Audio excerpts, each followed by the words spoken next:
Hi, I'm really looking forward to tomorrow evening. This is just a short video to you a few expert tips on how to play poker that not that many people know about.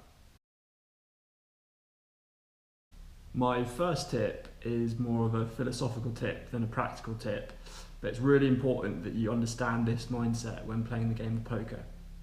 As you see, a lot of people think that poker is a card game, and although they're right that it is a card game, they're also wrong because it's a lot more than a card game. Poker is a game where you have to emotionally dissect your opponent. You've got to work out when your opponents are lying and when they're telling the truth by having a good understanding of who they are as people and what they're like, when they might be lying, when they might be telling the truth. So really, if you can work out your opponents on an emotional level, that's the key to being successful at poker. Secondly, the important thing about poker really is bluffing. Because with bluffing, it means that every hand can be a winner and every hand can be a loser. Let me give you some details about bluffing. Okay, so the cards have just been dealt. I'm looking at them. Oh no, I've got an 8 and a 4. That's really not that good. It's unlikely that I'm going to win the hand. It's more likely that one of the 6 people sitting at my table are going to be able to make a better hand with their 2 cards. However, that doesn't mean that this hand's necessarily a loser, because I've got an 8 and a 4, but no one else around the table knows that. For all they know, I could have an ace and a king.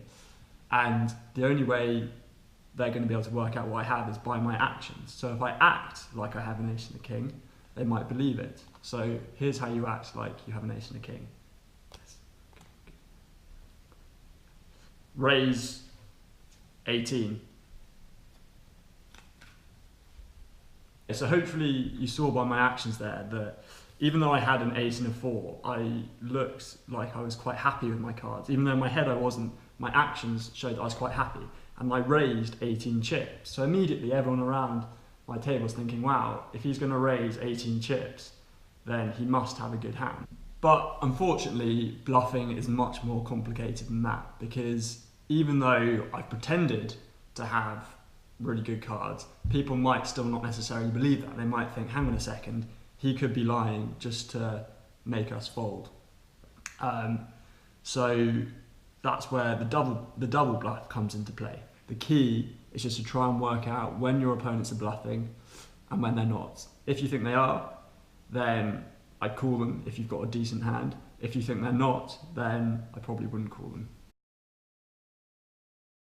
The third and final tip is you have to have a good poker face. So here are a few examples of different types of poker faces. Probably one of the most popular types of poker face is what I call the deadpan. And this is just like a very blank face that you keep throughout the game, regardless of whether you've got good cards or bad cards. So it's very difficult for people to tell if you have good cards or bad cards. And it goes something like this.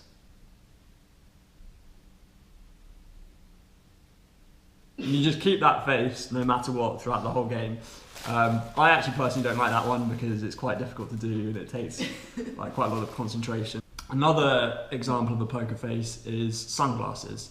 Now, eye movement is key to telling whether someone's bluffing or not. You can really, if you look into someone's eyes, you can tell, well, you can't always tell, but you can often tell whether they're telling the truth or not. Like, for example, if someone's moving their eyes about a lot, that's quite shifty. They could be bluffing. As a result, some people just wear sunglasses. A third type of poker face is random. So this is just, let's say I've got a pack of cards here. I get dealt 2 random cards, and before I pick up my hand, I just work out whether I'm going to say yes or yes. If you keep your actions random, then people will be confused. Right, so there we have it. That's all the details and all the tips you need to know about poker evening tomorrow. I'm looking forward to seeing you there. See you at 7:30.